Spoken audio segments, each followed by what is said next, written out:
डंके के चोट पर पूछना है कि तुम जो हाथ में लाल धागा बांध के घूमते फिरते हो, ये तुम्हारा पुरखा का दिया हुआ है क्या?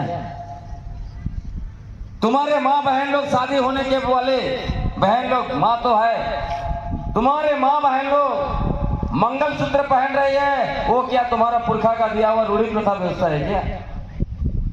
तुम यहाँ नाक से लेके पीछे तक सिंदूर लगा रहे हो, ये तेरा रूढ़ी प्रथा है क्या?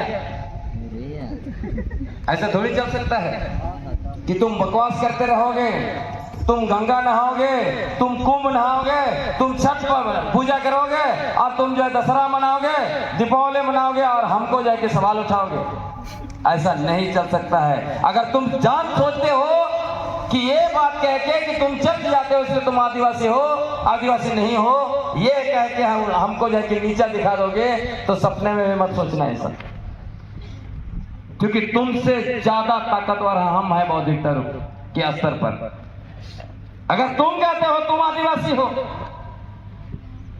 तुम जो है कि रूढ़ी प्रथा वाले हो, तो मेरे साथ चलो जंगल चलते हैं, वहां पता चल जाएगा कौन आदिवासी असली या नकली है। खाना पीना कुछ भी लेके नहीं जाएंगे और देखते हैं कि जंगल में कितना दिन कौन जिंदा रहता है। तुम जिंदा रहते हो क्या हम जिंदा रहते हैं? वहां से तय होगा कि असली आदिवासी कौन है, क्योंकि हमारा आदिवासी, हमारे पुरखे जंगल झाड़ में जीते थे, शिकार करते थे, कांद मूल फल खा के जीते थे, बिच्छू काटता था, सांप काटता था, तो उनको दवा भी जंगल से मिलता था। देखते हैं तुम रांची में बिल्डिंग बना के, बड़ी बड़ी गाड़ियों में घूम के, बड़ा बड़ा विदेशी टेक्नोलॉजी उपयोग करके हमारे ऊपर निशाना साधते हो, बोलते हो कि तुम जो है कि विदेशी धर्म मानते हो। अगर तुमको विदेशी से इतनी ही तकलीफ है तो हम चैलेंज देते हैं, सारे फेसबुक, व्हाट्सएप, फोन, मोबाइल, सारे चीज को फेंको। तुम जींस पहनते हो, चश्मा पहनते हो, हर एक चीज को फेंको, पेन पेपर सब चीज को फेंको। जितने गाड़ियों में जाते हो सब चीज को त्यागो और पैदल चलो, खरपा पहनो, तब हम पता चलेगा कि कौन विदेशी है कौन देशी है। सुबह से रात तक चाउमीन चिल्ली खाओगे, सुबह से रात तक एक से एक जींस और ये फलाना फलाना मॉडर्न ड्रेस पहनोगे, इंग्लिश गाना में डांस करोगे, बच्चों को इंग्लिश भाषा में बात कराओगे, एक अंग्रेजी मीडियम स्कूलों में पढ़ाओगे बच्चों को, और जितने फेसबुक व्हाट्सएप सारे जो है कि विदेशियों का बना हुआ सारा चीज उपयोग करोगे और हमको सिखाओगे कि तुम विदेशी धर्म को मानते हो इसलिए तुम विदेशी हो। ऐसा बकवास नहीं चल सकता है। अगर बात करना है तो तर्क के साथ, तथ्य के साथ और सबूत के साथ बात करना होगा। इतना दिनों तक आप लोगों ने नफरत फैलाया है आरएसएस का हेडक्वार्टर जा जाके, ये आप हम लोग होने नहीं देंगे। मैं आपको बताना चाहता हूं, उनको यह भी पूछना पड़ेगा। आप कहते हो हम सरना पूजा करते हैं इसलिए हम आदिवासी हैं, तो कल को बिहारी, बंगाली, नेपाली जितने लोग हैं सरना पूजा करेंगे तो आदिवासी हो जाएंगे। दूसरा सवाल, सरना पूजा करने से पहले जो आदिवासी थे वो क्या थे? फिर पैदाइश आदिवासी सरना पूजा नहीं करता है, ये भी उनको पता होना चाहिए। इतिहास और ज्योग्राफी नहीं जानते हो तो बकवास करना बंद करो, ऐसे इनको कहना पड़ेगा। आपको बताना चाहता हूं सरना पूजा कैसे है धरती में। हमारे यहाँ संतालों का जो है कि आप पढ़ लीजिए कहानियां। जंगल में शिकार करने गए, शिकार करते करते थक गए, तब वो पेड़ के नीचे बैठे। पेड़ के नीचे बैठकर उन्होंने पता लगाना शुरू किया, चर्चा करना शुरू किया कि आखिर इतना बड़ा दुनिया है, इस दुनिया को कौन चलाता है? क्या सूरज हमारा भगवान है? क्या हमारा भगवान हवा है, चंद्रमा है, बादल है, या क्या है? तब लोगों ने मिलजुल कर तय किया कि चलो एक तीर हम आकाश की ओर छोड़ेंगे, आसमान में एक तीर छोड़ेंगे, वो तीर जहां गिरेगा वही हमारा भगवान रहता है। और जब उन्होंने तीर छोड़ा तो वो तीर जाकर एक सखों के झाड़ी में जाकर गिरा, सखों का पेड़ में जाकर जो है कि लग गया। तब उन्होंने कहा देखो यहीं पे हमारा भगवान आता है। वहां से जहर थान की शुरुआत हुई है। तो अगर आप कहते हो कि जो पूजा करता है जहर थान में वही आदिवासी है, तो आपके पूर्वजों ने खोजा वो आदिवासी नहीं थे? इलॉजिकल बात नहीं चल सकता है। वो कहते हैं हम प्राकृतिक पूजक हैं, हम आपको सलाम करते हैं। सबको प्राकृतिक पूजक थे, अभी है, बहुत लोग नहीं हैं। लेकिन हमें याद करना पड़ेगा,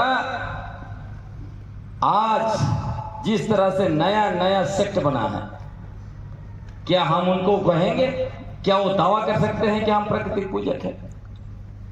आप आकृति बनाए हैं नया नया, आप नया नया धर्म गुरु और क्या क्या गुरु बना दिए हैं।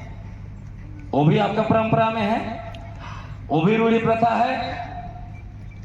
मतलब जैसा नागपुर वासी चलाएंगे वैसे चलोगे और दूसरों पर तीर मारोगे तो सवाल उठाया जाएगा और उस सवाल का जवाब देना भी पड़ेगा।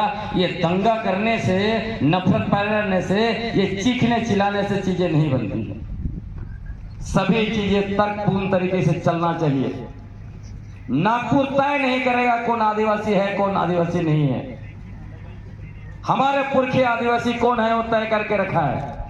और आदिवासी होने का सबूत धर्म नहीं है, आपको मैंने बता दिया। आदिवासी होने का सबूत दुनिया में सरना पूजा नहीं है। आदिवासी होने का सबूत क्या है? हम आदिवासी माँ बाप से पैदा हुए हैं, यही आदिवासी होने का सबसे बड़ा सबूत है। दुनिया में एथनिसिटी की बात होती है। आदिवासी जो है वो एक नस्लीय समूह है, ना कि वो धार्मिक समूह है।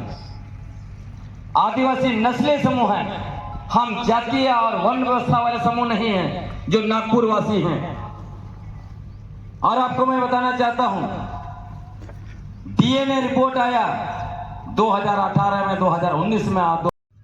यूएन में जब बात होती है वहां पर धर्म की बात नहीं होती है। आदिवासी को एथनिक ग्रुप के पहचान मिला है। एथनिक आइडेंटिटी पहला आइडेंटिटी हमारा है।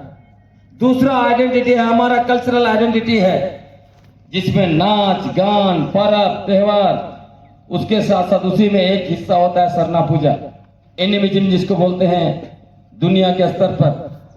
और तीसरा है लिंग्विस्टिक आइडेंटिटी, भाषा। पूरी दुनिया में आदिवासियों का लगभग 5000 आदिवासियों की भाषाएं हैं। भाषा बहुत जरूरी है। हमारे लोग जैसे शहर से, गांव से शहर चले जाते हैं, भाषा छोड़ देते हैं।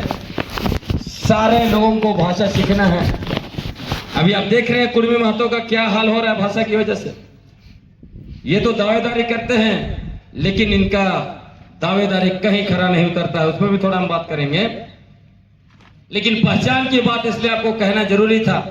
अभी फिर से हल्ला मचाया जा रहा है, यहां तक नैरेटिव कहा जा रहा है, बनाया जा रहा है कि कुर्मी महतो से ज्यादा बड़ा दुश्मन हमारा ईसाई आदिवासी लोग हैं। ये सारा का सारा नागपुर वासी फिर से हम लोगों को सरना ईसाई के नाम पे एक दूसरे के खिलाफ लड़ाना चाहता है, नफरत फैलाना चाहता है, ताकि उनको झारखंड का सत्ता मिल सके। इसलिए हम सारे युवाओं को मजबूती के साथ जो है इनके साथ संघर्ष करना होगा। बौद्धिकता के साथ इनको मुंहतोड़ जवाब देना पड़ेगा कि तुम काली पूजा करो, काली पूजा का बड़ा बड़ा बैनर का अध्यक्ष बनो दिक्कुओं के साथ में, और दूसरी तरफ बोलो कि हम असली आदिवासी हैं भी बोलोगे।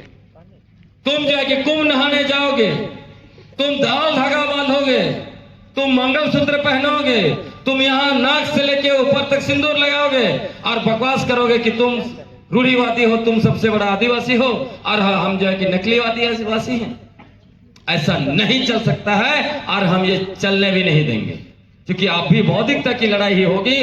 और इनको यह भी बताना चाहिए, आदिवासी शब्द अगर किसी ने राष्ट्रीय फलक पर स्थापित किया है तो वो है मारंग गोमके जयपाल से मुंडा।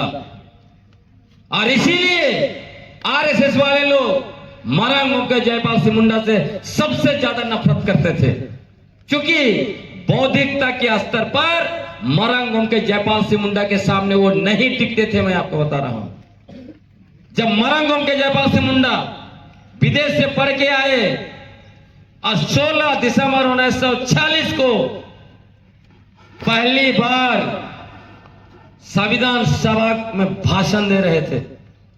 और आप कल्पना कीजिए कि उन दिनों नेहरू की क्या ताकत होती थी, उन दिनों डॉक्टर अंबेडकर की क्या ताकत होती थी, उन दिनों डॉक्टर राजेंद्र प्रसाद, वल्लभ भाई पटेल, ये सारे लोग स्वतंत्रता संग्राम के चैंपियन थे। उस संविधान सभा में ये सारे लोग भाषण दे चुके थे। उसके बाद जो है कि हमारा मरंगम के का मतलब समय आया, उनकी पारी आई। जब उनकी पारी आई तो उन्होंने सारे नेताओं को, देश के सबसे बड़े विद्वान नेता वहां बैठे हुए थे, सबसे नामी नेता बैठे हुए थे, स्वतंत्रता सेनानी वहां बैठे हुए थे।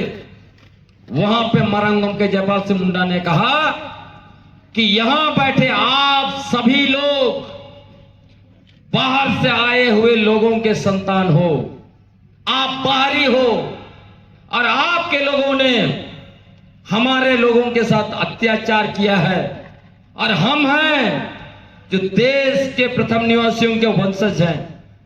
तुम्हारा संविधान हम लोगों को, हम आदिवासियों को लोकतंत्र नहीं सिखा सकता है।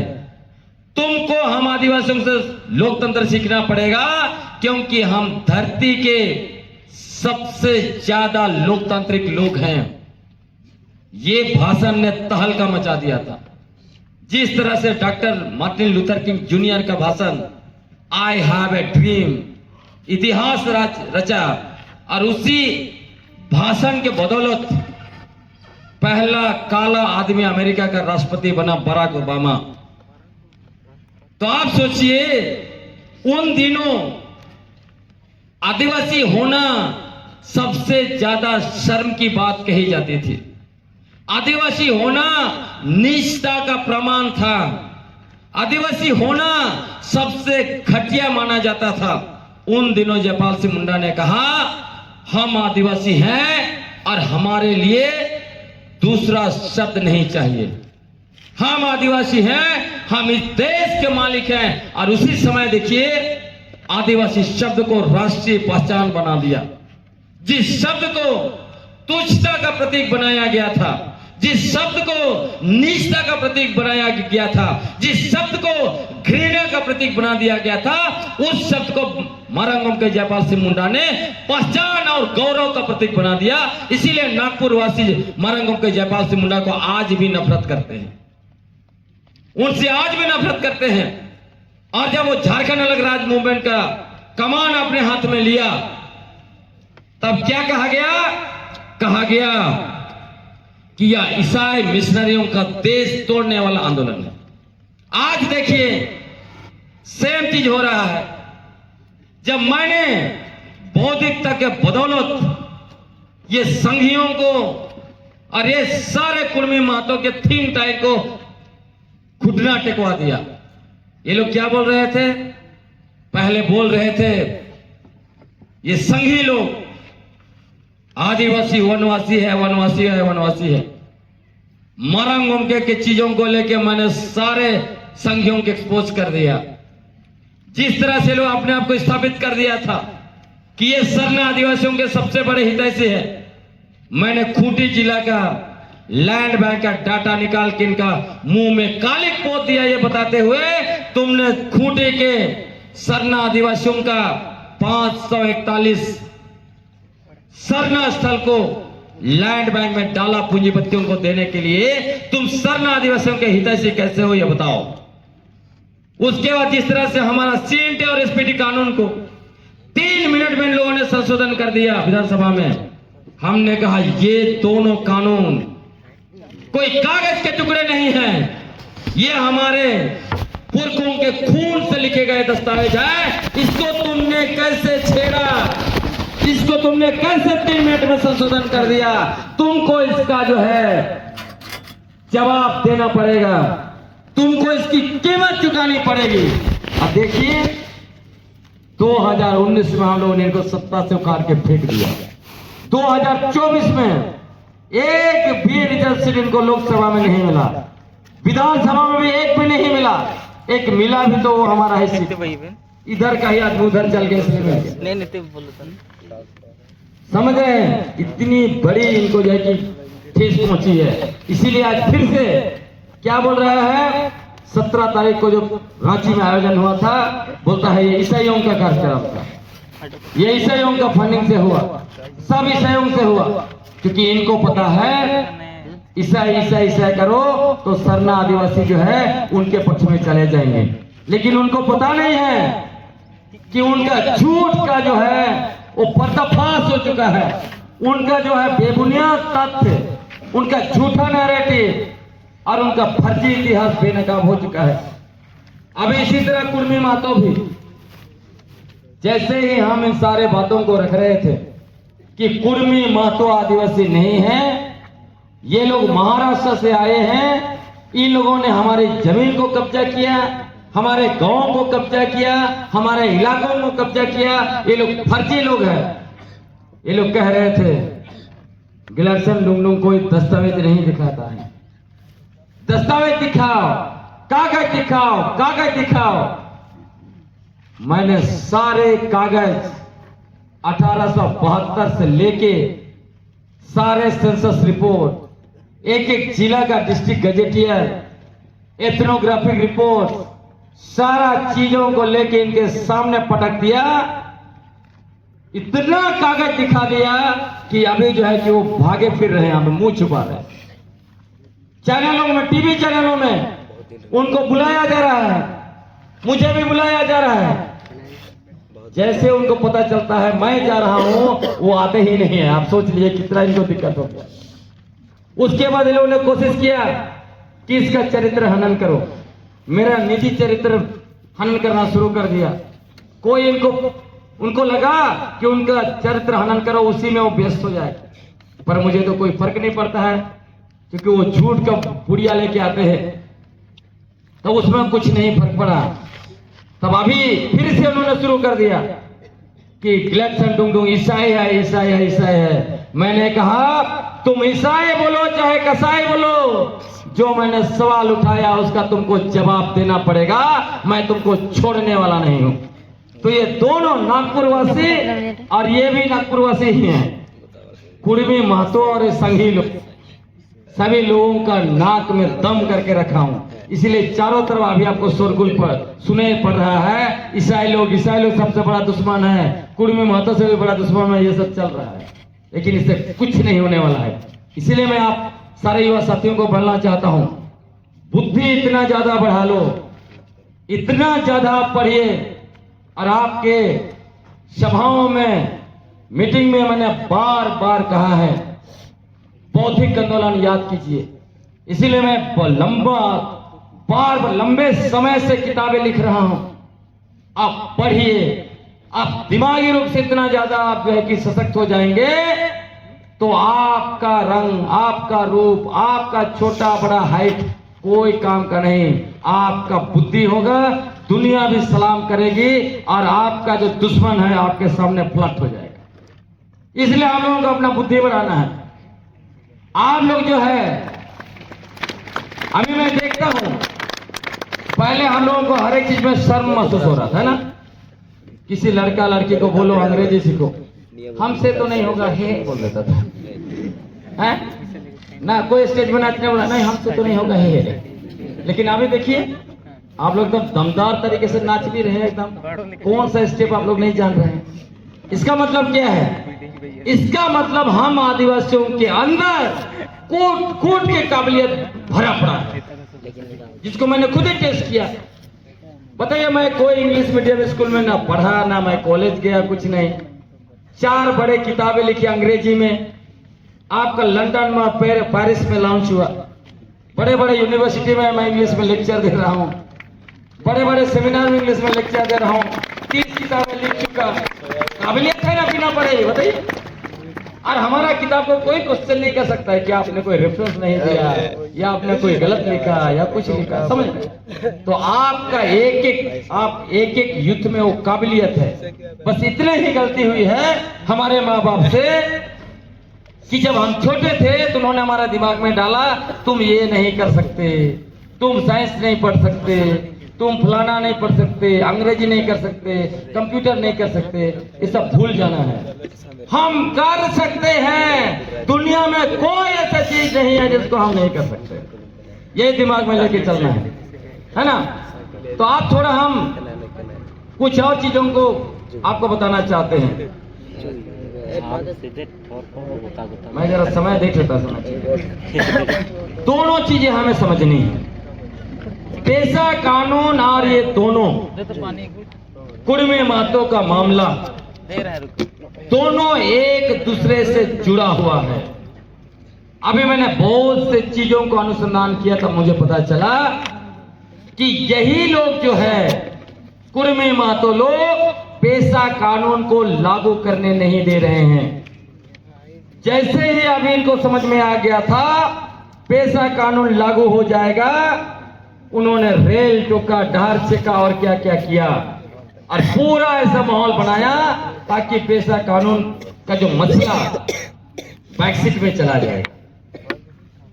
आपको मैं बताना चाहता हूं, ये लोग नैरेटिव क्या बना रहे थे, ये नैरेटिव पहला बना रहे थे, बार बार कह रहे थे हम तो सरकार से मांग कर रहे हैं, केंद्र सरकार से मांग कर रहे हैं। आदिवासियों को तकलीफ किस बात का है कि ये लोग हमारे खिलाफ उठ खड़े हैं। उन्होंने यहां तक कहा कि भारत के इतिहास में पहली बार हम लोग ऐसा देख रहे हैं कि एक समुदाय लोकतांत्रिक तरीके से सरकार से मांग कर रहा है और दूसरा समुदाय उसका विरोध कर रहा है। ऐसा हमने भारत में नहीं देखा है, कहता है। लेकिन सबसे पहले उन्होंने ही हमारे अधिकारों को छीनने का काम किया, जिसके बारे में बात नहीं करता है। मैंने इनको बेपर्दा कर दिया। मैं आपको बताना चाहता हूं, आपको जानना चाहिए, हमारे लिए पेशा कानून बना 1996 में। पेशा कानून क्यों बनाया गया? पेशा कानून इसलिए बनाया गया क्योंकि हमारे इलाके में, अनुसूचित क्षेत्र में, आदिवासी इलाके में सामान्य कानून लागू नहीं किया जा सकता है। यह परंपरा ब्रिटिश हुकूमत के समय से चल रही है। और यह परंपरा क्यों आई? ब्रिटिश हुकूमत नहीं आई थी, उससे पहले जल जंगल जमीन पर, खनिज संपदा पर पूरे इलाके में किसका अधिकार था? किसका अधिकार था? हमारे पुरखों का अधिकार था ना। कौन लोग यहां रहते थे? आपके पुरखे रहते थे ना। जंगल पर आपका अधिकार था, जमीन पर आपका अधिकार था, खनिज पर आपका अधिकार था। जब सरकार बनी, ब्रिटिश हुकूमत आई, तब क्या हुआ? हमारे दिमाग में कानून बना बना कर डाला गया कि जंगल सरकार का है, जमीन सरकार का है, खनिज संपदा सरकार का है, और हम लोग मान लिए। लेकिन बीच बीच में आंदोलन होता रहा। हमारे पुरखों ने कहा सरकार को हम नहीं मानते हैं, ये इलाके हमारे पुरखों के हैं। और इसी के बदौलत ब्रिटिश हुकूमत ने हमारे इलाके को वर्जित क्षेत्र और आंशिक वर्जित क्षेत्र घोषित किया। कहा कि आदिवासियों का अपना शासन व्यवस्था है, उन इलाके में हम नहीं जाएंगे, थोड़ा थोड़ा डायलॉग करेंगे, और उधर का शासन व्यवस्था थोड़ा चलाने का अधिकार किसको दिया? गवर्नर को दे दिया। और वही व्यवस्था 5वीं अनुसूची में आई। और उससे पहले 1874 में शेड्यूल डिस्ट्रिक्ट एक्ट बनाया। चुटिया नागपुर और Santal Pargana schedule district act में आए। अनुसूचित क्षेत्र जिसका आधार जनसंख्या नहीं था, जिसका आधार सिर्फ और सिर्फ हमारे पुरखों की पारंपरिक स्वशासन व्यवस्था, उनका संघर्ष और उनका बलिदान था।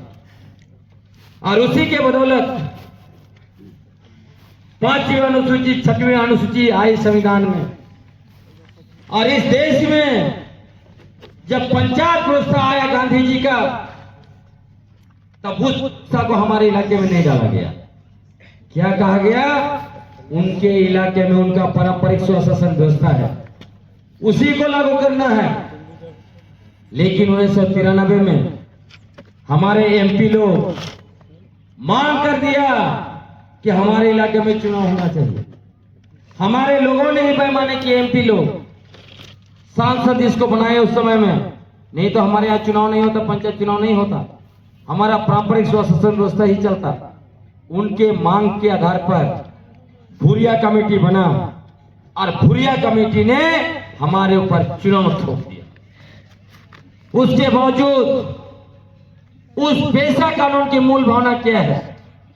मूल भावना है हमारे पुरखों की पारंपरिक स्वशासन व्यवस्था को शासन की शक्ति और अधिकार देना। पारंपरिक स्वशासन व्यवस्था जानते हैं आप लोग? मुंडा मान की व्यवस्था सब नहीं सुने हैं? पढ़ा राजा सब नहीं सुने हैं? हाँ, तो उसी व्यवस्था को, हत्तू मुंडा को शासन की शक्ति और अधिकार देना, यही है पेशा कानून का मूल मकसद। लेकिन जैसे ही पेशा कानून 1996 में आया, 1997 में यही कुर्मी महतो लोग हमारा जो संवैधानिक अधिकार, कानूनी अधिकार पेशा कानून के तहत मिला, इसका विरोध करना शुरू कर दिया। इनका एमएलए था धनंजय महतो इचागढ़ से। इन्होंने हाई कोर्ट में पिटीशन डाल दिया कि पेशा कानून संविधान का अनुच्छेद 14 का उल्लंघन करता है, इसलिए पेशा कानून को खारिज किया जाना चाहिए, पेशा कानून को असंवैधानिक घोषित करना चाहिए। मतलब हमारे संवैधानिक और कानूनी अधिकार को कुर्मी महतो ने असंवैधानिक घोषित करने की मांग किया। यहीं से लड़ाई, हमारा संघर्ष, हमारा इनके खिलाफ शुरू हुआ। और इसी के आधार पर 2005 में झारखंड हाईकोर्ट ने पेशा कानून का धारा 4G को असंवैधानिक घोषित कर दिया। सोच लीजिए कि इन लोगों ने हमारा संवैधानिक और कानूनी अधिकार को असंवैधानिक घोषित करवा दिया। फिर कहता है कि हमने आपको छेड़ा नहीं है, आप क्यों हमारे खिलाफ उठ खड़े हुए हो? और उसके बावजूद क्या हुआ आगे? सुप्रीम कोर्ट ये केस गया। इसमें इनका आर्गुमेंट क्या था? ये लोग कह रहे थे अनुसूचित क्षेत्र में आदिवासियों का जनसंख्या 50% से कम हो गया है, इसलिए कल पद पर इनको आरक्षण नहीं देना चाहिए, मुखिया पद पर नहीं देना चाहिए। हमारा मुखिया, प्रमुख, उप प्रमुख ये सारे पद में बैठना चाहते थे, इसीलिए पेशा कानून को खारिज करवाया। लेकिन जब यह मामला सुप्रीम कोर्ट में गया 2010 में, इधर एक किताब है, पढ़िएगा, सुप्रीम कोर्ट के फैसले और आदिवासी अधिकार, उसमें यह भी केस है।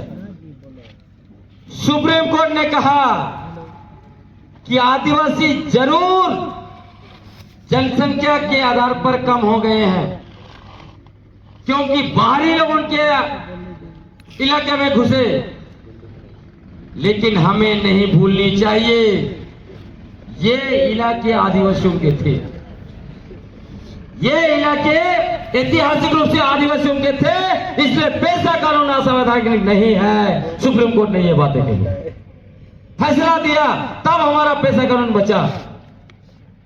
जब 2010 में सुप्रीम कोर्ट में इन लोगों को घुटना टेकना पड़ा, तभी लोग फिर से 2010 में झारखंड हाईकोर्ट में चुनौती दिया। किसको चुनौती दिया? अनुसूचित क्षेत्र को खत्म करने का मांग किया कुर्मी महतो लोगों ने। और उसमें भी फिर से आर्गुमेंट दिया कि अनुसूचित क्षेत्र में 50% से कम जनसंख्या इनकी है, जबकि अनुसूचित क्षेत्र का निर्माण जनसंख्या के आधार पर हुआ ही नहीं है। वेबर कमीशन ने 1965 में कहा कि जो नए अनुसूचित क्षेत्र बनेंगे वहां जनसंख्या होगा, लेकिन ये पुराने अनुसूचित क्षेत्र में ये लागू नहीं होगा। उसके बावजूद कोर्ट गए ये लोग, और वहां भी 2016 में इनको मुंह की खानी पड़ी। उसके बाद अभी विगत 6 महीने से 8 महीने से लगभग हम लोग पेशा कानून का नियमावली बनाने के लिए आंदोलन कर रहे हैं। झारखंड सरकार को बैकफुट में डाल दिया। झारखंड सरकार मान गई हमारी मांगों को, तब ये कुर्मी महतो क्या बोलने लगे पेशा कानून काला कानून है, जब तक हमको एसटी नहीं बनाते हो तब तक पेशा कानून लागू नहीं होना चाहिए। मतलब हम आदिवासी लोग काले लोग हैं इनके लिए। हमारा कानून काला है, हमारे संवैधानिक व्यवस्था वो काला है, और ये आएंगे तब जो है कि हमारा सारा कुछ गोरा हो जाएगा। हम गोरा होना नहीं चाहते हैं, तुम गोरा रहो, हमसे दूर रहो। कुर्मी महतो क्या बोलते हैं हम लोग, है ना? मतलब हम काले, हमारा कानून काला, सब कुछ काला। देखिए कैसे बुद्धिमान लोग हैं। बोलता है पहले ये आदिवासी का घर है, इसको तोड़ो, इसमें जो नियम कानून है उसको जो खत्म करो, और इस घर में हमको भी रहने दो। चालाक है कि बोका है? अगर हमको इस घर में रहना है तो उसको तोड़ने बोलेंगे कि हम बोलेंगे कि हमको भी थोड़ा घुसने दीजिए? हम उस घर का नियम कानून खत्म करने बोलेंगे? तो इनको पता है ये कभी आदिवासी नहीं हो सकता है, एसटी कभी हो नहीं सकता है, इसीलिए बोलते हैं इसको तोड़ दो, घाटा तो आदिवासी को लगेगा। तो पहले जो लोग कह रहे थे, इतना सारा नैरेटिव बना रहे थे कि आदिवासियों ने हमारे खिलाफ मोर्चा खोला है, इन लोगों ने हमारा कानूनी अधिकार और संवैधानिक अधिकारों को खत्म करने के लिए कानूनी लड़ाई लड़ा, और फर्जी नैरेटिव पूरी तरह से पॉलिटिकली फैलाया, इसीलिए हम लोगों को गुस्सा आया। दूसरा क्या नैरेटिव बना रहा है, बोलता है छोटा नागपुर का हम सबसे पुराना वासी है, मुंडाओं को हमने बसाया, उरांव को हमने जमीन दिया, यहां हम 65,000 साल से रह रहे हैं। हमने उनको पूछा आप यहां 65,000 साल से रह रहे थे, आप तो खेतीहर हैं, आपके पुरखे शिकार नहीं करते थे, आपके पुरखे जंगल में कांद-मूल फल फूल नहीं इकट्ठा करते थे, तो ये बताओ 55,000 साल तक तुम्हारा पुरखा छोटा नागपुर में कैसे जिंदा था? क्योंकि छोटा नागपुर में अनाज उगना 10,000 साल के अंदर में अनाज उगा है। सवाल है कि नहीं है? तो मैंने कहा कि 55,000 साल तक आपके पुरखे यहां क्या पत्थर खा के जिंदा थे? इनके पास कोई जवाब नहीं है। ये लोग कहते हैं 65,000 साल पहले हम आए। मैंने दूसरा सवाल पूछा, ये बताओ कि तुम जो कुड़मली भाषा बोलते हो वो 500 साल के अंदर में आई हुई भाषा है, तो 64,500 साल तक तुम्हारे पुरखे क्या बात करते थे? क्या बंदर जैसे कां कर रहे थे क्या? हैं? या चुपचाप मौन थे? कि एकाएक जानते हुआ क्या था? आपको बताते हैं। 65,000 साल पहले इनके पुरखे छोटा नागपुर में आए, 55,000 साल तक भूखे बैठा हुआ था, पता नहीं चला था खाएंगे क्या। उसके बाद उनको इतना ज्यादा भूख लगा, असहाय, कोड़ना शुरू किया, तो कैसे अनाज उगा के खाया। फिर भाषा नहीं बोलते थे, 64,500 फिर आर्य लोग आए तो आर्य का भाषा सीखा। फिर अचानक से बोलता है झारखंड में बाहरी भाषा नहीं चलता हो। समझ रहे हैं ना? ऐसे फर्जी 65,000 लोग है। ये लोग, इनको मैंने कहा कि यदि 65,000 साल से तुम यहां पे रह रहे थे छोटा नागपुर में, तो भारत का जो सबसे बड़ा एंथ्रोपोलॉजिस्ट, फादर ऑफ एंथ्रोपोलॉजी माना जाता है, कौन थे? एस.सी. रॉय। एस.सी. राम ने क्या लिखा? मुंडा एंड देयर कंट्री, मुंडा और उनका देश। एस.सी. रॉय ने लिखा खड़िया जो छोटा उरांव छोटा नागपुर, खड़िया के बारे में भी लिखा, उन्होंने बिरौल के बारे में लिखा। मैंने कहा आपके बारे में क्यों नहीं लिखा जब आप 65,000 साल से यहाँ रह रहे थे। मैंने उनको यह भी कहा कि आप 65,000 साल यहाँ से यहाँ रह रहे थे तो CNT एक्ट में आपको खुदकट्टी अधिकार कैसे नहीं मिला जबकि मुंडाओं को मिला।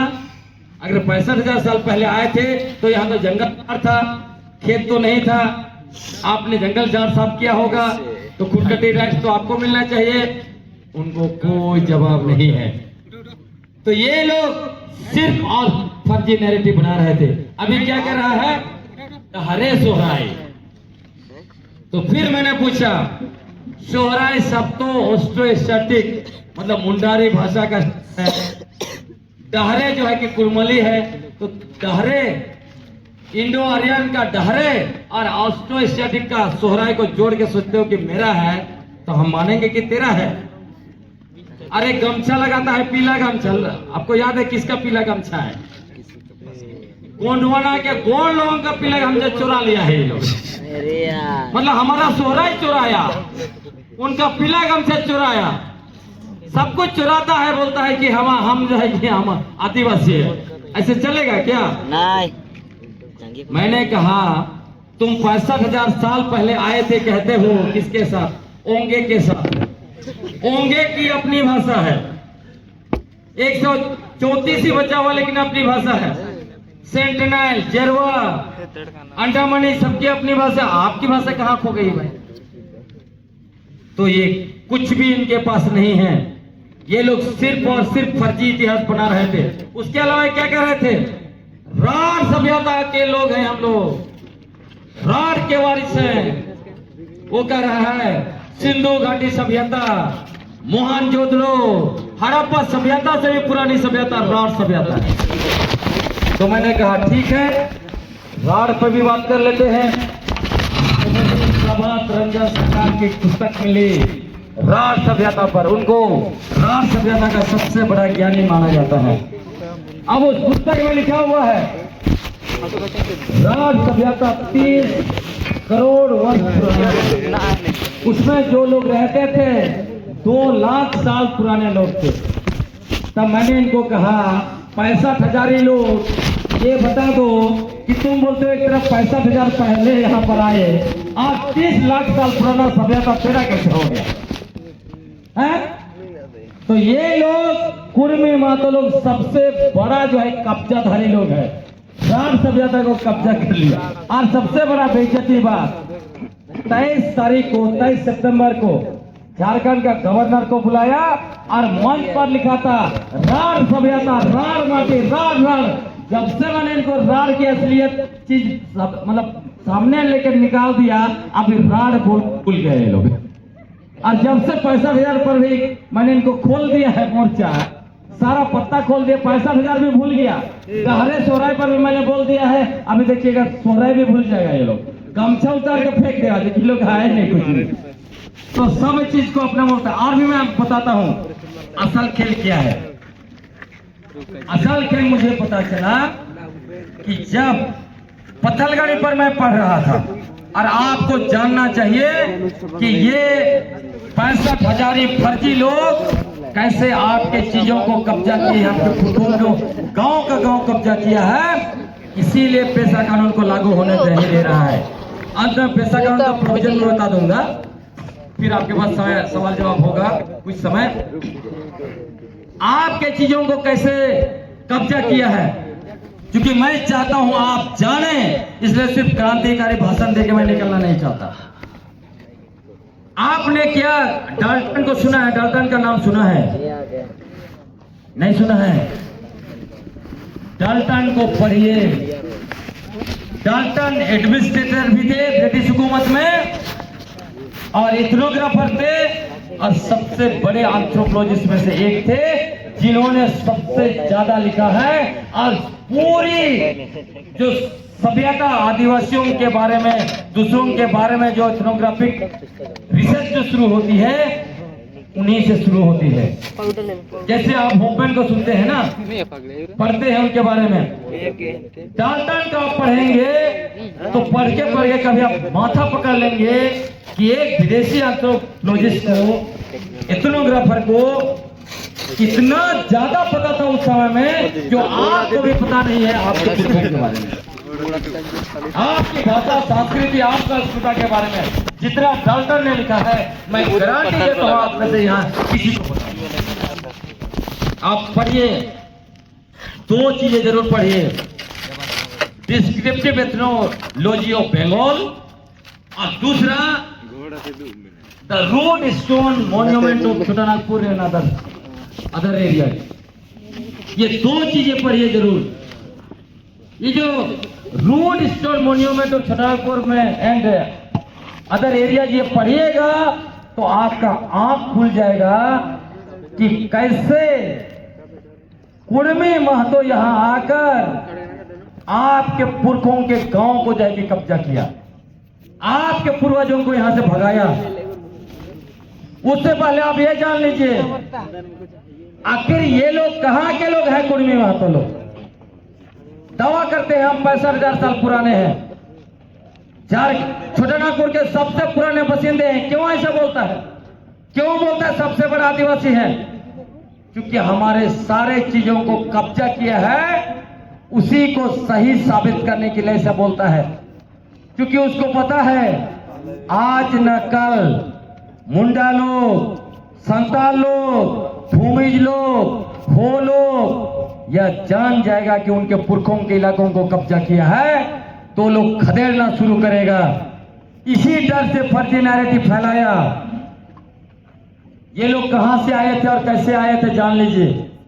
मैं समझ रहा हूं गर्मी भी लग रहा है, लेकिन इसी में सीखना, चैलेंज में ही सीखना जरूरी है। ये लोग महाराष्ट्र के मूल बसिंदा हैं, कुणबी जाति है, इसी का उपजाति है। उसी को फर्जी साबित करने के लिए बोल रहे थे बिहार के कुर्मी और छोटानागपुर के कुर्मी जो है, कुर्मी अलग अलग हैं, लेकिन साथियों अलग अलग बिल्कुल भी नहीं है। महाराष्ट्र के कुर्मी, बिहार के कुर्मी और छोटानागपुर के कुर्मी सब एक ही हैं।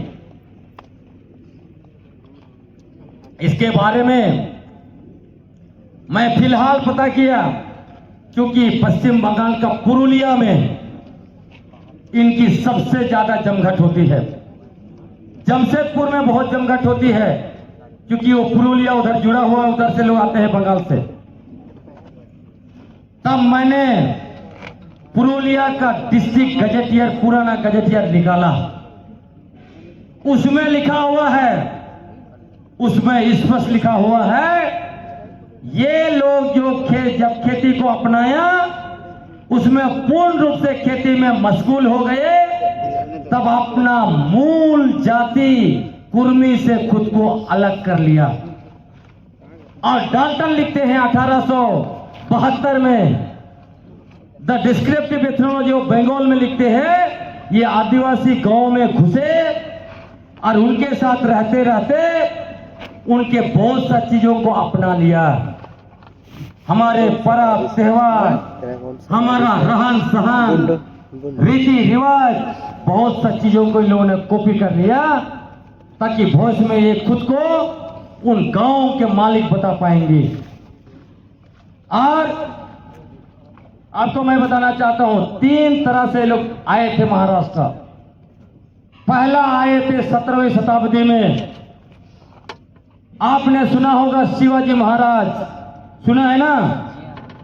शिवाजी महाराज के बाद के शासनकाल के समय मुगल लोगों के साथ मराठों का बहुत ज्यादा संघर्ष चल रहा था। मुगल लोग बहुत ज्यादा अत्याचार कर रहे थे।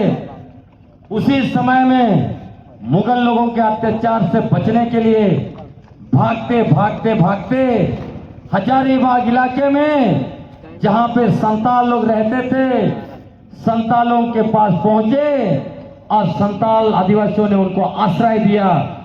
इसीलिए माझी महतो भाई भाई कहा गया। आज भी माझी महतो भाई भाई कहा जाता है। एच रिजले ने tribe and caste of Bengal में लिखा कि संताल लोग महतो को अपना भाई मानते हैं। इसका कारण यह था कि जब ये इनको भगाया गया था, मुगल लोग अत्याचार किए, उस समय में हमारे संताल भाइयों ने अपने यहाँ शरण दिया था। बदले में इन कुर्मी महतों ने हमारे संतालों के पीठ पर छुरा भोगा साथियों, उनके गांव को कब्जा किया साथियों, उनके इलाकों से भगाया उनको और वहां पे कब्जा किया। दूसरा मैं आपको बताना चाहता हूं, उसी संघर्ष के समय में रघुजी भोसले एक शासक हुआ करते थे, मराठा शासक। उनके सेना में बड़े पैमाने पर कुर्मी महतो लोग सैनिक हुआ करते थे। उन्होंने 1742 में बंगाल के मुर्शिदाबाद में चढ़ाई किया और चढ़ाई करते करते हमारे छोटानागपुर में भी शासन करते थे, नागपुर से शासन चलाते थे। उसके बारे में मनीष रंजन का किताब झारखंड का सामान्य ज्ञान में भी आपको मिल जाएगा। बड़ा इतिहास देखने का जरूरत नहीं है। अगर बड़ा इतिहास पढ़ना है तो मराठों का इतिहास पढ़िए, सब कुछ लिखा हुआ है। और उसी समय में जब रघुजी भोसले का शासन छोटानागपुर में चलता था, बड़े पैमाने पर कुर्मी महतो यहाँ उनके सेना में आए, सैनिक के रूप में आए थे। इधर देखा बहुत सारा जगह मुंडा लोग बना चुका है, उन इलाकों को कब्जा किया। और ये लोग खेतीहर थे, उन सारे लोगों को, जो लोग सैनिक आए थे, उन लोगों ने अपने अपने लोगों को आकर मुंडाओं के इलाके में बसा दिया। और मैं बताता हूँ, इसके बारे में डाल्टन ने भी लिखा है कि कोलारियन ट्राइब के साथ इनका संघर्ष चला। कोलारियन में कौन कौन आता है? उस समय में सारे मुंडारी ग्रुप, लेकिन इस इलाके में जो रहते थे मुल्ता, मुंडा, भूमि, भो और संताल, इन लोगों के साथ बड़े पैमाने पर संघर्ष चला, लड़ाई हुआ। और बाद में मुंडा लोग, भूमि लोग अपने इलाकों को छोड़ के आगे बढ़ते गए जंगल की तरफ, वो लोग और इनको कब्जा करते गया। जब पत्थलगाड़ी पर लिख रहे थे डाल्टन 1873 में the root monument of Chotanagpur and other area, उसमें उन्होंने लिखा है, वो लिखते हैं, मुझे सबूत मिला है बहुत सारे ऐसे कुर्मी महतों का गांव है जहां मुंडाओं के ससंदरी हैं, जहां मुंडाओं के पत्थलगाड़ी हैं, बड़े बड़े लंबे लंबे स्मारक पत्थर हैं। इससे साबित होता है कि जो कुर्मी महतो जिस गांव में रह रहे हैं, ये गांव मुंडाओं के थे।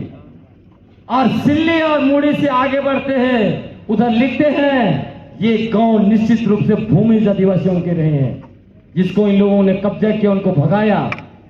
आपको विश्वास नहीं है मेरे बात पर, आप चले जाइए। सोना हाथू सुने हैं? सिल्ली के बगल में, रांची का पूरब। आज भी आपको मैं बता रहा हूं, सोना हाथू ब्लॉक नाम से ही सोना हाथू, सोना हाथू मुंडा शब्द है ना। सोना हाथू ब्लॉक में आज कुर्मी महतो भर गया है उस इलाके में।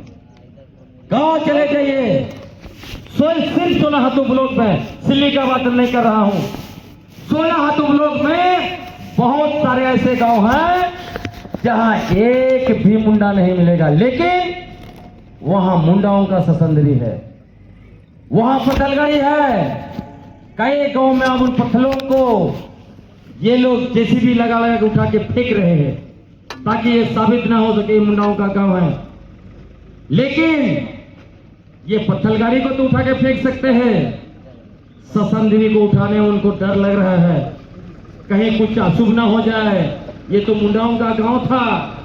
और इसी के बारे में मुंडा जन देयर कंट्री पर ये एसी राय ने भी लिखा है, जब चोका हाथू गए एसी रॉय, वो दंग हो गए देखकर, इतना बड़ा ससंदरी, 8 एकड़ जमीन पर सैकड़ों की संख्या में ससंदरी। एसी राय लिखते हैं, मैं दंग हूं, जहां मुंडाओं का घर है खूटी, वहां इतना बड़ा ससंदरी नहीं है। सोना हाथू जहां बहुत कम मुंडा है, यह इतना बड़ा ससंदरी मुंडाओं के कैसे हो सकते हैं? इससे स्पष्ट है कोई समय में ये पूरा 16 हाथों मुंडाओं के कह रहे होंगे जिसको कुर्मी महतो ने कब्जा किया है। वो लिखते हैं ये लोग बाहर से आए हुए माइग्रेंट्स है। सब कुछ लिख दिया गया है साथियों। इतिहास है जिसके बारे में हम लोग नहीं जानते थे, इसीलिए ये लोग बेवकूफ बना रहा था। कहता है कि ये हमारा इलाका है, हमने इतना 1000 गांव बसा दिया। और मैं कहना बताना चाहता हूं तीसरा ये लोग कैसे आए। तीसरा ये लोग आए कमाने खाने के लिए। कोल्हान का गजेटियर 1910 का पढ़िए, लिखता है बिहार से ये लोग आए थे कमाने खाने, छोटा छोटा व्यापार करने। आज जिस तरह से फुचका बेचता है, चाउमीन, चिल्ली और क्या क्या बेचता है ठेला में, आप लोग खाते हैं ना। देखिए आपका पैसा बचा बचा कर वहां क्या किया। 1910 का गजेटियर में लिखता है वही पैसा बचा बचा कर जमीन खरीदा। और मुंडाओं के हुआ आदिवासियों का गांव में हाथू मुंडा बन गया। हाथू मुंडा कौन हो सकता है? जो गांव बसाया वो होगा ना। तो हमारा पुर का हाथू मुंडा गांव बसाया और कुर्मी महतो कैसे हाथू मुंडा बन गया। मैंने अभी सरकारी दस्तावेज निकाले, 150 गांव में साथी लोग, युवा लोग, मुंडा लोग, हो लोग जंगल झाड़ से, बाघ भालू से लड़के, साफ सुथरा करके गांव बसाया और ये लोग बेईमानी करके हमारा हाथों मुंडा बन गया। हमारे लोगों को मार के भगाया, हमारा जमीन खरीदा, हमारे पुरखों का गांव को कब्जा किया और बोलता है कि मैं यहाँ का मालिक हूँ, मैं यहाँ सबसे पहले आया हूँ। क्या हम उसको बर्दाश्त करेंगे? और आज बोलता है कि हमको जो है कि झारखंड का सत्ता दो, हम आदिवासी है, हमको आरक्षण दो। जब ये लोग कह रहा था 1901 से लेकर 1931 का जनगणना में हम आदिवासी थे। मैंने 1872 से लेकर 1921 तक का जनगणना को सारा निकाल के इनके उनको दिखा दिया कि दिखाओ यहाँ पर कहा तुम आदिवासी थे। तुमको कृष्ण लिखा गया है 1872 में। उसके बाद लगातार तुमको लिखा गया कि तुम क्षत्रिय हो, कुर्मी हो। फिर आपको मैं बताना चाहता हूं इन लोगों ने मांग किया था, इनके पुरखों ने 1923 से लेकर 1930 तक 7 साल तक लंबी लड़ाई लड़ी। किस लिए लंबी लड़ाई लड़ी? हम कुर्मी क्षत्रिय हैं, हम जो है कि कोल कुकुर गंवार जंगली आदिवासी नहीं है, यही बोलने के लिए लोग संघर्ष किया। और इसी के बदौलत 1921 का जनगणना में इनको कुर्मी क्षत्रिय लिखा गया। और 1921 में प्रीमेटिव ट्राइब का सूची बना, एबोरिजिनल का सूची बना, सब एबोरिजिनल का सूची बना। ये लोग कहीं नहीं है, ये लोग फर्जी नैरेटिव बना रहे थे। इसलिए मैंने इनको मुंह तोड़ जवाब दिया कि तुम कहीं नहीं हो, तुम जो है महाराष्ट्र से आए थे, यहां पे ज्यादा दिक करोगे तो दिकुलों को हम लोग बाहर का रास्ता दिखा देते हैं, तुमको भी महाराष्ट्र का रास्ता दिखा देंगे। तभी लोग अभी क्या करना शुरू कर दिया, मैंने आपको पहले ही बताया। ईसाई ईसाई ईसाई, जब कोई भी सवाल का जवाब नहीं दे पा रहा है, इनके सारे बेबुनियाद तथ्य, इनके सारे फर्जी नैरेटिव और इनका झूठा इतिहास को हमने बेनकाब कर दिया, तो कहता है कि लक्षण नूनू ईसाई है। तो मैंने उनको कहा, बार बार कहता हूं तुम ईसाई है कैसाई है बोलो, कुछ फर्क हम पर नहीं पड़ता है, तुमको जवाब देना पड़ेगा। अरे लोग इतिहास में चुराता है। मैंने आपको कहा ये लोग सबसे बड़े कब्जाधारी हैं, हमारे गांव को कब्जा किया, जमीन को कब्जा किया, हमारा गमछा तक को कब्जा कर लिया, पर्व त्योहार को कब्जा किया, इतिहास को भी कब्जा करना शुरू किया था। ये लोग अपने आप को झारखंड का प्रथम क्रांतिकारी घोषित करने के लिए भूमि आदिवासियों का सबसे बड़ा नेता रघुनाथ सिंह भूमिज को इन लोगों ने रघुनाथ महतो घोषित कर दिया। इनके सबसे बड़े फर्जी इतिहासकार शैलेंद्र महतो ने किताब लिखा और लिखता है रघुनाथ महतो अंग्रेजों के खिलाफ पहला व्यक्ति थे जो उन्होंने संघर्ष किया ताकि कुर्मी महतो को सबसे बड़ा आंदोलनकारी घोषित करे। मैंने उनको कहा तुम्हारे यहां आंदोलन का कोई इतिहास नहीं है। यदि भारत देश में क्रांति और शहादत की इतिहास है तो जितना लंबा और जितना बड़ा इतिहास हम आदिवासियों के पास है वो किसी के पास नहीं है। तुम हमारे सामने कहीं नहीं टिकते हो। तुमने आंदोलन में झारखंड मूवमेंट का तीसरा फेज में घुसा। मरांगों के जयपाल सिंह मुंडा जब झारखंड अलग राज्य का मांग कर रहे थे तुम्हारा स्वर्गीय विनोद बिहारी महतो मरांगों के साथ खड़े नहीं हुए, जबकि 1952 में पहला चुनाव उन्होंने लड़ा।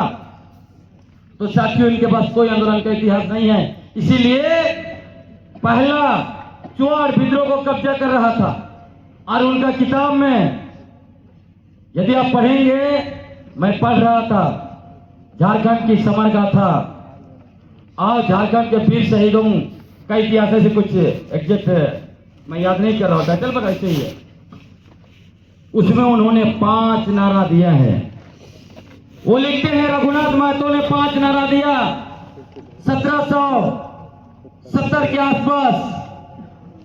तब मैंने उनको सवाल पूछा कि चुआड़ विद्रोह पर सबसे लंबा लिखा है वो है जेसी प्राइस। जेसी प्राइस के इतिहास में इन नारों का कोई जिक्र नहीं है। उनके बाद में लिखने वालों के इतिहास में कोई जिक्र नहीं है। डाल्टन इसके बारे में कोई जिक्र नहीं करते हैं, जबकि चुआड़ों के बारे में जिक्र करते हैं। तब मैंने शैलेंद्र महतो से पूछा ये बताओ ये 5 नारा आपने कहां से लाया?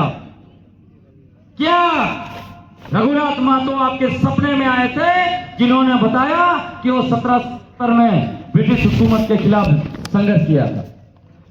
मैंने उनको पूछा कि क्या आपका ये 6वां 7वां जन्म है? आप रघुनाथ महतो के साथ पहला जन्म लिए थे, आप जो है कि उनके साथ संघर्ष किया, इसलिए आपको नारे याद थे, इतिहास याद था।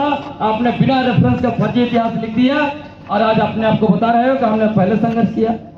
तो ये लोग फर्जी लोग हैं साथियों, इसीलिए इनको भी मुंह तोड़ जवाब देना है और संघी लोगों को भी मुंह तोड़ जवाब देना है। मैंने आपको बताया। कुछ मिनट पेशा कानून आखिरी में। पेशा कानून क्यों लागू नहीं करने देना चाहते हैं कुर्मी महतो? इसलिए लागू नहीं करना चाहते हैं क्योंकि उन इलाकों में सोना हाथ उधर चले गए, सरस नदी का सारा बालू बेच रहे हैं बेढंडे से। ये उधर के सारे खनिज संपदा को बेच रहे हैं जो हमारे थे, मुंडाओं के थे, भूमिज के थे। पेशा कानून लागू हो जाएगा तो जो गांव में कम से कम 1-2 मुंडा बच्चे हैं वो वहां के मालिक बनेंगे। इसलिए पेशा कानून लागू होने नहीं देना चाहते हैं। दूसरे लोग पेशा कानून लागू होने नहीं देना चाहते हैं क्योंकि यहाँ जमीन माफिया, शराब माफिया, जंगल माफिया, खनिज माफिया और बालू माफिया जो राज्य के राजनीतिक पार्टियों को चलाते हैं, सरकार बनाते हैं, यही लोग पेशा कानून लागू होने नहीं देना चाहते हैं। आपको मैं बताना चाहता हूं, तीसरी बड़ी ताकत है वो राज का ब्यूरोक्रेट्स है जो हमारे पैसों को दिमाग की तरह खा रहा है। पूरे का पूरे चीज को निगल जा रहा है, हम देख नहीं पा रहे हैं। खाली खूंटी जिला का मैं आपको बता रहा हूं, डिस्ट्रिक्ट मिनरल फाउंडेशन ट्रस्ट आपने सुना होगा। आपके यहां जितना खनिज संपदा निकलता है, आपके यहां बड़ा खनिज नहीं है। कोयला, अभ्रक, यूरेनियम जैसे, बॉक्साइट और आयरन ओर जैसे खनिज नहीं है, लेकिन पत्थर है, बालू है। वहां से जो पैसा आ रहा है उसका 10% डिस्ट्रिक्ट मिनरल फाउंडेशन ट्रस्ट को जाना है और वो पैसा आपका ग्राम सभा में आना है ताकि गांव में आजीविका के संसाधनों की व्यवस्था हो जाए, गांव का विकास के लिए काम हो, गांव में जो है लोगों को रोजगार दिया जा सके। लेकिन आपका डीसी क्या कर रहा है आपको पता नहीं है। आपको बता रहा हूं 2-3 उदाहरण 33 लाख रुपया आपका डीएमएफटी फंड से खूंटी में ट्रैफिक लाइट लगाया है। 43 लाख से वहां हेल्थ क्लब में जिम खोला है। जाइए थोड़ा जिम करके आइएगा आप लोग। आपका पैसा से 4 लाख रुपया में सीआरपीएफ कैंप में जो है वहां टॉयलेट और जो है बाथरूम नहाने का स्नान घर बना दिया है। आपका पैसा से सीसीटीवी कैमरा लगाया है ताकि आपको देख सके आप कहां जा रहे हैं। सब कुछ आपका पैसा से। उसी तरह ट्रैवल सब प्लान जो ग्राम सभा को जाना है, हाईवे में खर्च हो रहा है, जेल बनाया जा रहा है, सीआरपीएफ कैंप बनाया जा रहा है, हमें मिल नहीं रहा है। सीएसआर फंड और एक फंड है जो ग्राम सभा में आना है। बड़े बड़े अफसर के लिए गोल्फ क्लब खोला जा रहा है और ये सारे चीज खोलने में आपके एमएलए शामिल हैं, आपका एमपी शामिल है, आपका जिला परिषद और मुखिया तक शामिल है।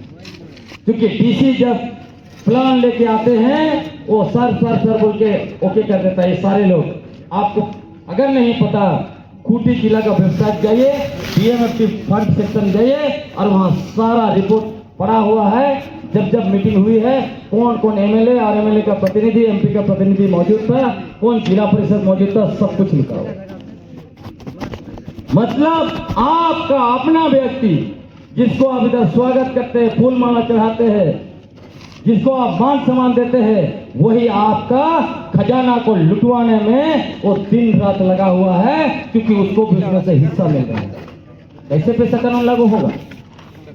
पैसा कानून लागू हो जाए, हमारा जमीन बाहरी लोगों को नहीं मिलेगा। जब झारखंड बना, अगर 2001 में ही पैसा कानून लागू हो जाता, रांची में, खूंटी में जिस तरह से बाहरी जनसंख्या भर गया, ये लोग नहीं आ सकते थे, हमारी जमीन पर नहीं बैठ पाते। क्यों?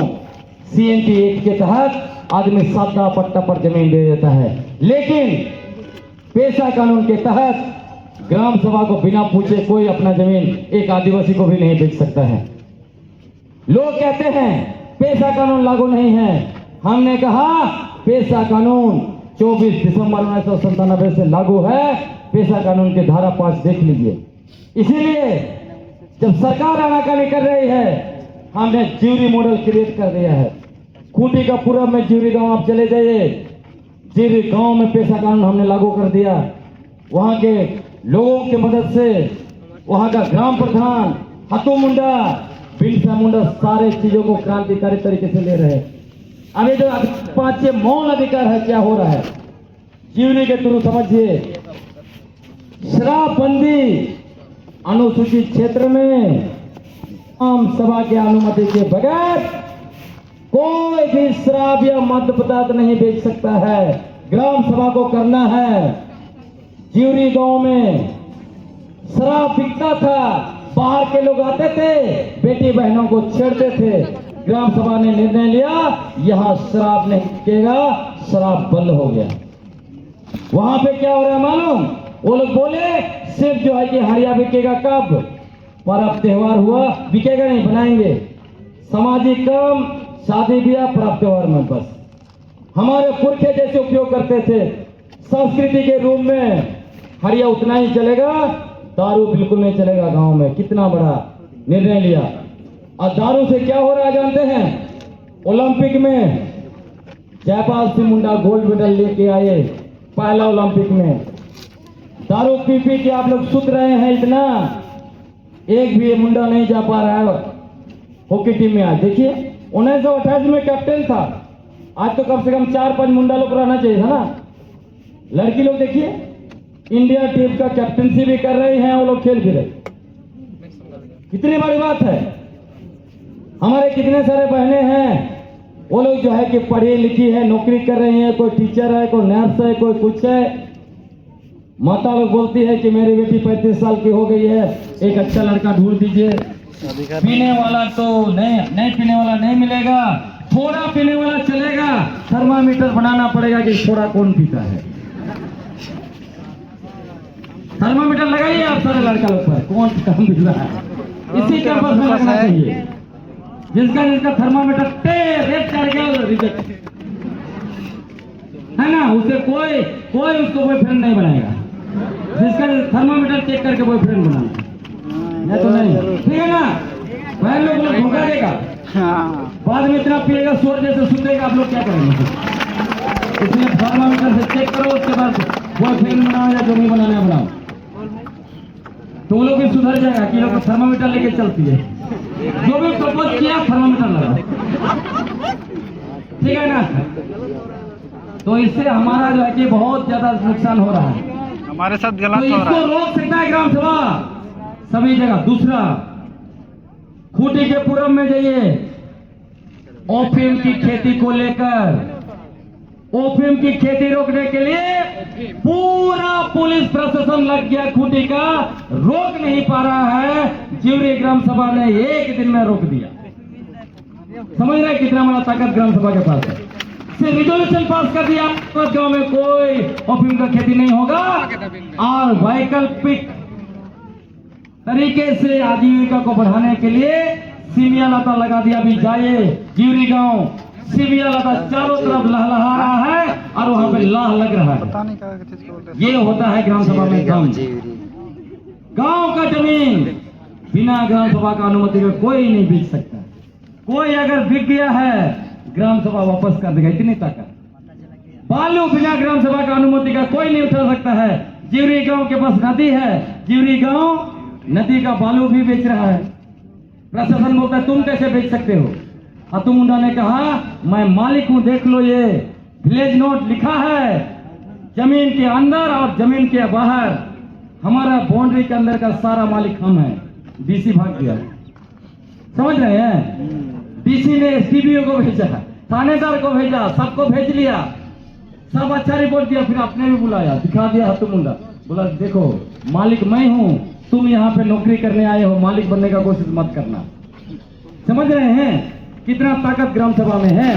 तो हम लोग मालिक लोग हैं, हम लोगों को दिमाग में डाल दिया गया सरकार मालिक है। अभी बहुत लोग बोलता है पेशा कानून तो सरकार ना लागू करेगा, तो पेशा कानून तो 1997 से लागू है, लागू करना ग्राम सभा को है।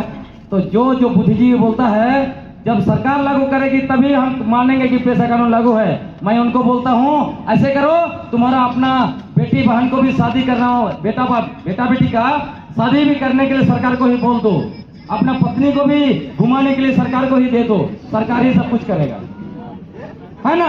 जब आपको सरकार सारा अधिकार दे दिया, कानून बना दिया, तब भी बोलोगे सरकार सरकार सरकार, तो इतने बेवकूफ लोगों को क्या कहा जाएगा?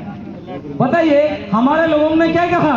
हम सरकार को नहीं मानते हैं, हम सरकार को उतना ही मानेंगे जितना तक हमारा बात चलेगा, हम सरकार की गुलामी नहीं करेंगे।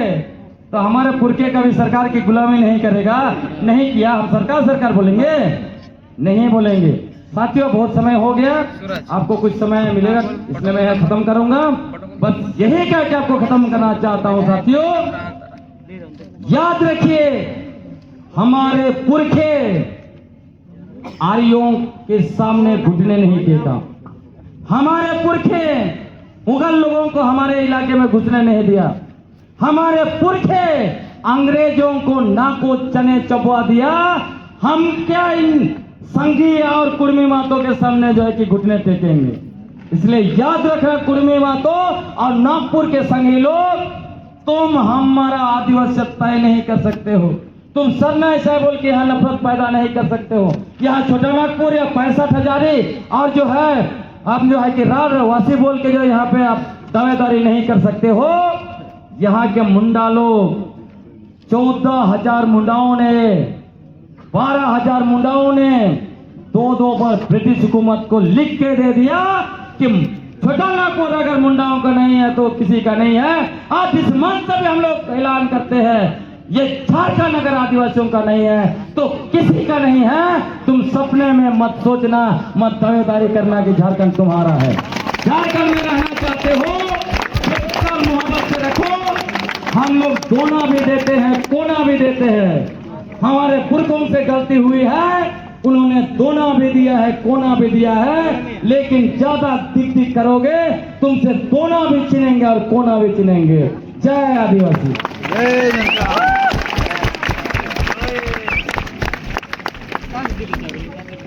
आप सभी हुआ, अभी आपके मन दिल में जो भी क्वेश्चन, जो भी प्रश्न उठ रहे हैं, आप स्वतंत्र रूप से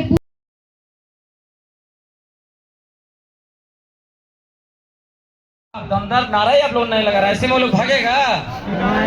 हाँ? बोल रहा था ये लोग हम लोग जाए किससे, क्या बोलता है? सर, मुझसे एक सवाल है। अच्छा ठीक है, कर लीजिए। ये पूर्वजों का जो पत्थर गाड़ी होता है वो सरना स्थल में गाड़ा जाता है कि नहीं, ये क्वेश्चन हमको पूछना है आपसे। देखिए, आज तक तो सरना स्थल तो हमने नहीं देखा है, इसलिए नहीं देखा है। सरना स्थल क्या है, मैंने थोड़ा शुरू में इतिहास बता दिया आपको। सरना स्थल का जो है कि कॉन्सेप्ट कैसे आया, हमारे लोग, हमारे जो पुरखे जब भगवान को खोज रहे थे कि भगवान का स्थल कहाँ है, तो पता है प्रकृति ही हमारा भगवान है, तो लोग खोज रहे थे, लेकिन कहीं तो एक जगह है। संताली में एक गाना है, आप सुनते हैं, मरंग बुरु आमदो उकारे। क्यों बोलता है? क्योंकि इतना बड़ा जंगल है, तो जंगल में कहाँ खोजेंगे, तो बोल रहा मरंग बुरु आमदो उकारे। तब उन्होंने तीर छोड़ा, फिर वो गिरा वहां पर सरना स्थल, कहाँ? सखुआ का झाड़ी में वो सरना स्थल हुआ। वो इलाके में चले जाइए, जंगलों में, जहां का आपको एक पत्ता भी तोड़ने का इजाजत नहीं है, वहां पे आप अंदर जाके पत्थर गाड़ेंगे? नहीं, आप नहीं कर सकते। इधर आपका मुंडा इलाका में है ना, जितने भी सरना स्थल है, हालांकि बाद में शायद हो सकता है अंग्रेजों के साथ जब लड़ाई हो रहा था, सबूत दिखा बोल रहा था ना, उस समय मुंडा इलाके में ससंदरी के पत्थरों को ढो के ले जा रहा था। उस समय हो सकता है सरना स्थलों में पत्थर भी डाला गया होगा, उसके बारे में मैं नहीं जान रहा हूँ, वो उनको पता करना पड़ेगा। लेकिन इसके बारे में सही जानकारी आपको कौन देगा? वो हमारे पहाड़ लोग देंगे, हमारे राजा साहब लोग देंगे। लेकिन एज ए प्रैक्टिस मैंने नहीं देखा है। रांची में देखा है, जहाँ पे आप देखिएगा सरना स्थल है बोलते हैं, सखुआ का पेड़ नहीं है, खाली पत्थर है। कई जगह पे मैंने देखा है, जहाँ आजकल नए लोग सखुआ का पेड़ लगा रहे हैं, वो अलग बात है। हाँ, तो इसको हम लोगों को अध्ययन करना चाहिए। देखिए, जो भी सेंटिमेंट का मसला होता है, जो भी धार्मिक आजादी का मसला होता है, धार्मिक पहचान का मसला होता है, उसमें मान सम्मान देके हम लोगों को रिसर्च करना चाहिए और इन सब चीजों को, सच को बताना चाहिए। क्योंकि आज मुख्य धारा के धर्मों से प्रभावित होके बहुत सारे लोग ऐसे चीज भी कर रहे हैं जो गलत हो रहा है, जिसको भी ठीक करने की जरूरत है। शुक्रिया। तो हम लोग नारा देके खत्म करें। चलिए, अभी एकदम दम से नारा देना है।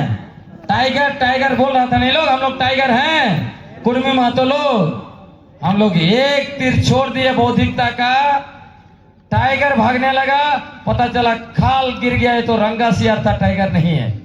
तो हम लोग शेर है ना, तो शेर से लोग टकराया तो शेर जैसे नारा दीजिए, शेर से टकराए हो होश में आ जाओगे, शेर से टकराए हो होश में आ जाओगे। पर आप लोग उठिए, ऐसे नहीं चलेगा, उठिए।